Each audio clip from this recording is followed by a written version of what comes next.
హెచ్చగా ముద్దిస్తే రాత్రి నాకు నిద్ర లేకుండా ఉక్కిరి బిక్కిరి చేసిందే కాక పొద్దునే ముద్దు అంటే మొదలు పెట్టేశావా?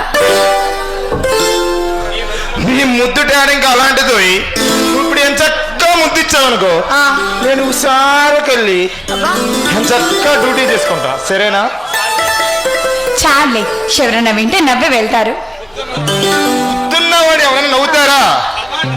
Come on darling.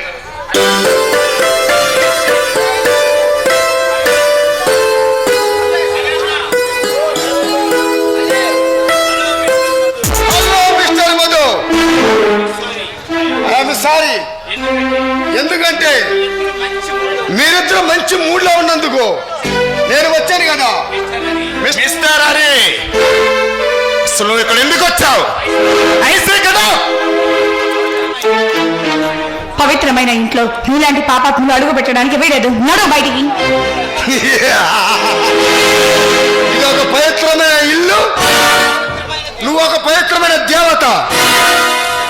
చూడు సంజ, నీ నిజ స్వరూపం పాపం ఈ అమాయకుడైన రాజేసి తెలియదు అనుకుంటాను, కానీ నాకు పూర్తిగా తెలుసు. షటప్, పిచ్చి పిచ్చిగా మాట్లాడకు. హరి హరి, అది తెలివి చూపించి నా ముప్పు బంధాలను చూడకు. మర్యాదగా వచ్చిన దారిని వెళ్ళు. పిచ్చి మధు, నీ భార్య గురించి నీకు నిజం తెలియక నువ్వు ఇలా రెచ్చిపోతున్నావు. అందుకే నిన్ను చూస్తుంటే నాకు జాలేస్తుంది. మధు, వీడేదో దురాస్తోని ఇలాంటి మాటలు చెప్తున్నాడు. నువ్వు వాడి మాటలేం నమ్మకు. మధు, నిన్నే నమ్మించిన అవసరం నాకు లేదు. ఎందుకంటే ఈ విషయం ప్రపంచమంతా అందరికీ తెలుసు, ఒక్క నీకు తప్ప. ప్రపంచం అంతా తెలిసిన విషయం నాకు తెలీదా? నేను అంత అమాయకులను కనిపిస్తున్నాను నీ కంటికి. ఎస్ మధు, ఎస్, నువ్వు నిజంగా అమాయకుడివే. అందుకే ఆ రాజేసి పూర్తిగా వాడుకున్న సంజయ్ నీకు కట్టబట్టాడు. ఏం కూసారా? మరొక్కసారి రాజేష్ గురించి, సంజయ్ గురించి తప్పుగా మాట్లాడావంటే నిన్ను అడ్డంగా తగలరికి కట్టర్ బాల బీచ్ లో పడేస్తా. జాగ్రత్త. జై నీచుడా, అనవసరమైన నిందలు వేస్తాయి. నువ్వు నాశనం అయిపోతావు. చెప్పిస్తున్నావా శిరోమణి? నీలాంటి పతిత శాపానికి పౌరుడు సంజ. నా ఆయుస్సు వద్దల దాట ఉంది. ఇక్కడి నుంచి వెళ్ళిపో. వెళ్తాను మధు, వెళ్తాను. వెళ్ళా ముందు నీ కళ్ళు తెరిపించి అప్పుడు వెళ్తాను. సరిగ్గా 4 రోజుల క్రితం రాజాసు సంజ బాంబాయి గురించి కాంట్రాక్ట్ మీద బాంబే వెళ్ళారు. అవునా? అవును. ఆయుసు నువ్వు చెప్పేదేంది? బిజినెస్ పని మీద వెళ్ళారు. కానీ ఆ బిజినెస్ పని 2 రోజులు పూర్తి అయిపోయింది. కానీ వీళ్ళిద్దరూ 6 రోజులుగా బాంబేలోనే ఉంటున్నారు. ఎందుకో తెలుసా? బాంబాయి తాజ్మహల్ హోటల్లో శృంగారం నడిపించారు.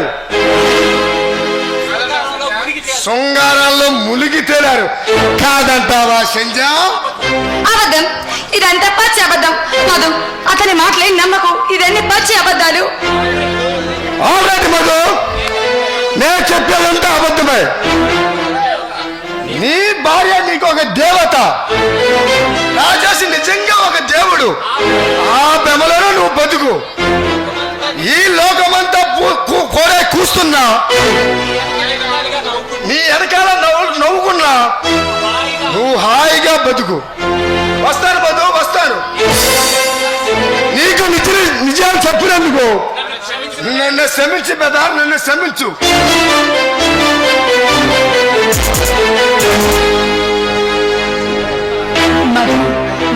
వాడు చెప్పేదంతా నిజం కాదు. నువ్వు నమ్ముతున్నావా? సంధ్య, బిజినెస్ పైన పూర్తయిన తర్వాత మీరిద్దరు బాంబే నుంచి ఎందుకు రాలేదు? అది అది రాజేష్ గారికి ఆరోగ్యం బాగోలేదు అందుకని. కాదు, నాకు అర్థమైంది సంధ్య. మధు, నువ్వు నన్ను అర్థం చేసుకున్నావు. నాకు నాకు అదే చాలు మధు, నాకు అదే చాలు. నిజం సంధ్య, నేను ఇప్పుడు ఎంత పూలునో నాకు అర్థమవుతుంది. మధు, నువ్వు కూడా